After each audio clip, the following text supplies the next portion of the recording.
asi.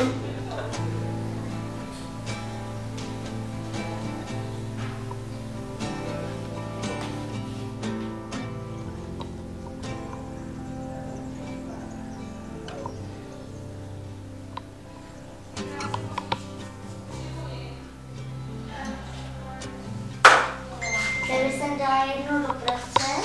Hele, ještě něco dějte s tou voskou.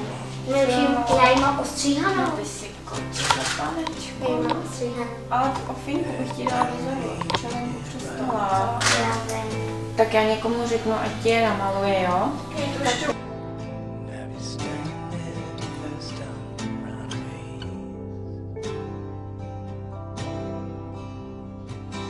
Sinková.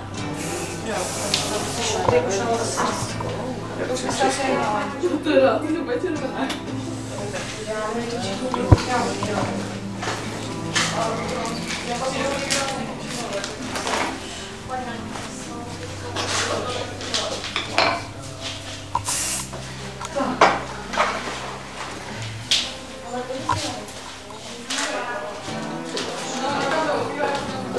Já budu chodit po sobě, jakoby.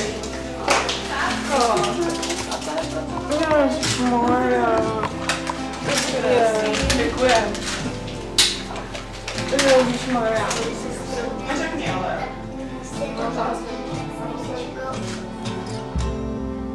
Proč ty vlasy stávala?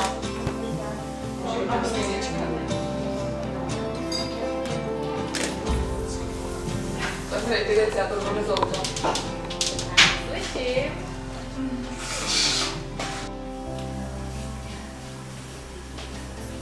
Já už země.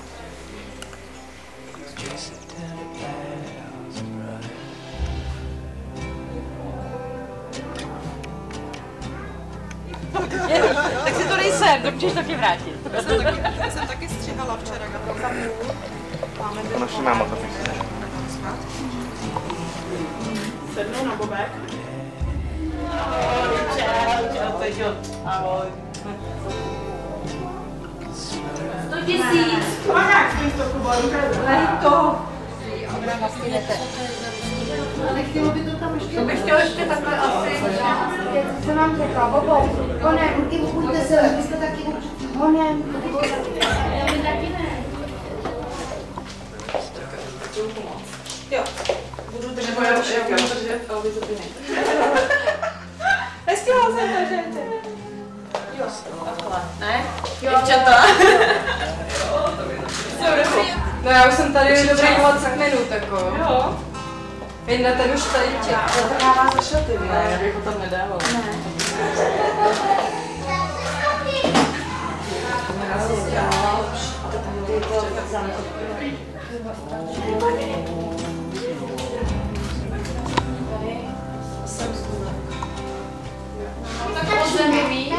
Jo, stačí ještě dole, když se zeptáš, že ty nás měli uklidit, to je jedno. Jo, tady. Děkuju. Leničko, ještě. Tady. Je. To neříkal, ale myslím si, že... To neříkal, tak my...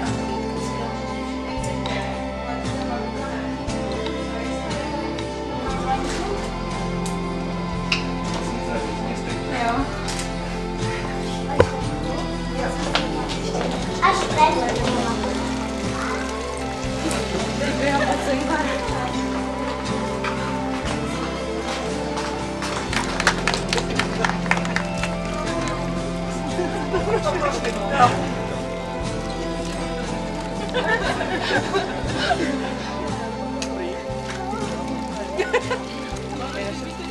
To nestílám.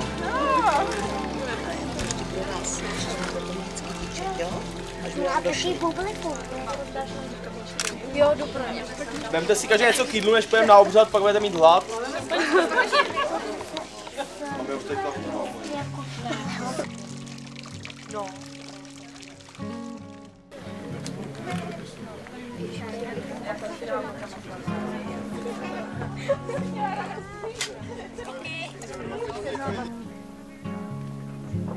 Vysokou servitu vpravdu. Jo, vy jste byli dřív.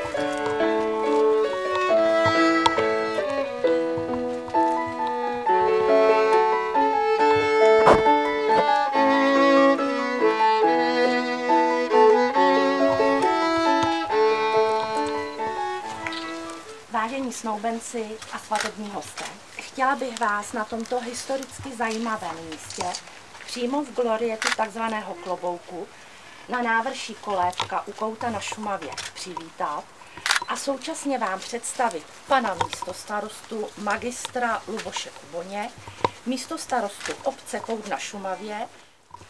Snoubenci projevili vůli, že spolu vstupují do manželství a prohlásili, že jim nejsou známy překážky, které by jim bránily uzavřít manželství, že navzájem znají svůj zdravotní stav a že zvážili uspořádání budoucích majetkových poměrů, svého bydlení a hmotné zajištění po uzavření manželství. Snoubenci se dohodli, že budou užívat společné příjmení Maše Maškové. Jako svědky vám představuji pana Petra Králíka a slečnu Lenku Královcovou. Pane místostarosto, prosím. Zdar při vás ve chvílích radosti i beznaděje, aby vaše štěstí bylo dvojnásobné, ale tíha životních nesnází jen poloviční. Dnes uzavíráte sňatek. Uvědomte si, že jeden druhému svěřujete svoje největší bohatství, svoje životní štěstí, svoje naděje a mládí. Štěstí nespočívá jen v přepichu a blahobytu, ale především ve vás obou. Budete prožívat svůj život se všemi radostmi i starostmi. Život všední, ale přesto krásný a plný, neboť taková je doba, ve které žijeme. Čekají vás dny slunečné, ale také dny zamračené, nebo snad dokonce s bouřkami. S těmi všemi si budete muset ruku v ruce poradit. Řešte problémy vždy v klidu a s rozvahou, třeba právě s vaším oblíbeným čokoládovým fondue. Vytvořte si krásný a harmonický domov nejen pro sebe, ale i pro vaše děti, které budou ke svému spokojenému dětství potřebovat ze všeho nejvíce pohodu domova a lásku obou rodičů. Ve vašem štěstí nikdy nezapomínejte na ty, kteří vás vychovali, starali se o vás a dnes sdílejí vaši radost společně s vámi. Těm, ať nadále, patří vaše úcta a láska, protože oni vás stále budou ve svých myšlenkách provázet na každém kroku. Budou však také oporou ve vašich starostech a nesnázích, neboť mají bohaté životní zkušenosti. Nezapomínejte ani na ty vám blízké, kteří váš dnešní šťastný den sledují z nebeských výšin. I oni pro vás chtěli to nejlepší a jistě vám to přejí i do celého společného života. A nyní mi ještě dovolte odcitovat můj oblíbený kratonký úryvek z knihy Dana Browna Ztracený symbol. Čas je řeka a lásky jsou lodě. Mnohé vztahy se vydávají po proudu, ale stro přede mnou, paní matrikářkou, oběma svědky a všemi přítomnými. Táži se vás, pane ženichu, zda jsou vám dobře známa práva a povinnosti plynoucí ze svazku manželského a zda dobrovolně vstupujete do manželství se zde přítomnou nevěstou, slečnou Barborou Pechačovou. Ano.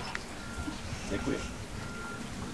Táži se vás, slečno nevěsto, zda rovněž vám jsou dobře známa práva a povinnosti plynoucí ze svazku manželského a zda dobrovolně vstupujete do manželství se zde přítomným ženichem Janem Maškem. Ano. Děkuji. Protože jste splnili všechny podmínky, které vyžaduje právní řád České republiky pro vznik manželství, beru na vědomí vaši dohodu a prohlašuji vaše manželství za právoplatně uzavřené. Na důkaz právě uzavřeného manželství a jako viditelný symbol si vyměňte snubní prsteny a první manželské políbení.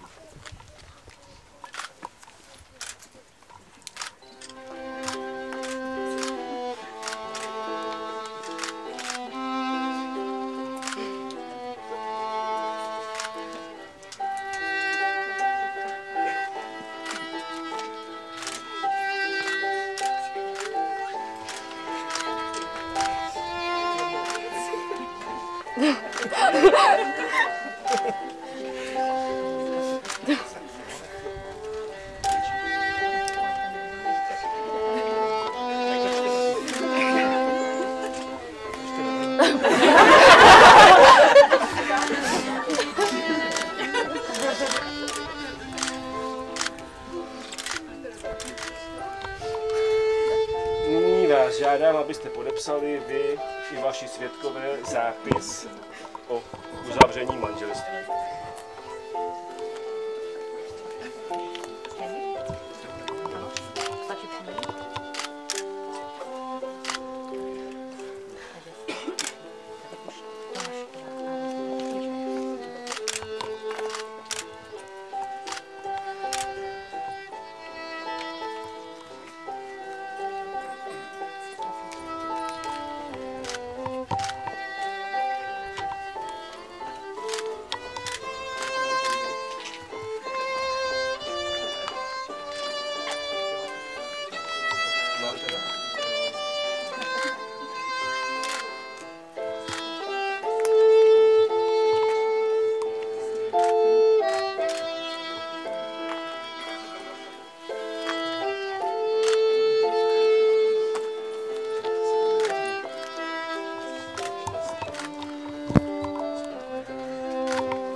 The fullness of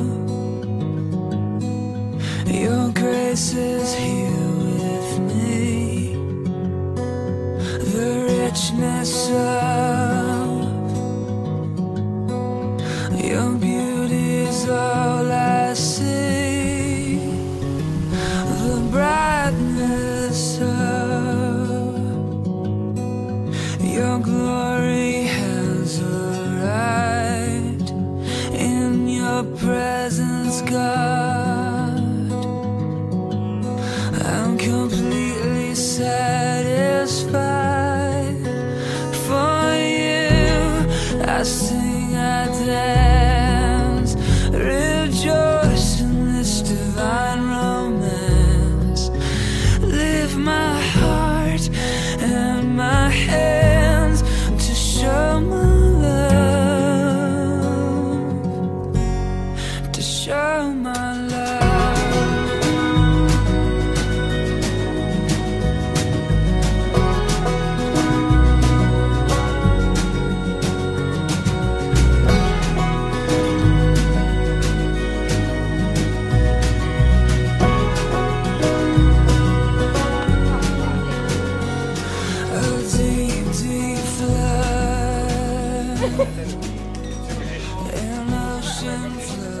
Já říkám nevím, ale říkat, že nebudu, abys tam byl. Máte pěkný tam. No to jo, no pravda. Ty kladno nejsou vidět.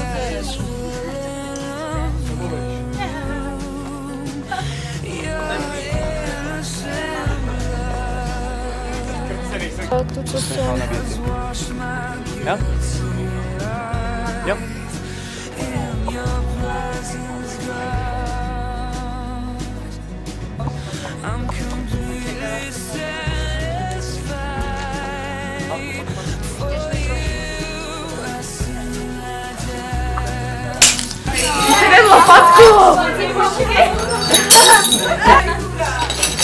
Ale to je!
Den se slaví dobrého jídla a pití. Dobré jídlo a pití je potěšení, které zbližuje. A my máme dnes pro zblížení pádný důvod, jelikož uzavřeným sňatkem se nespojují jen dva lidé, ale i celé rodiny. A při tak krásné příležitosti ti, Honzíku, a tobě, Barunko, přeji z celého srdce. A myslím, že nejen já, ale i všichni přítomní. Všechno jen to nejlepší, hodně štěstí, zdraví, lásku, pohodu a spokojenost. Navzájem si pomáhejte, společně se ochraňujte, ať se vaše láska udržuje vaší důvěrovou, vzájemnou tolerancí a trpělivostí. A tímto bych chtěl připít na Barunku a Honzíka a doufám, že si tento slavnostní den všichni užijeme.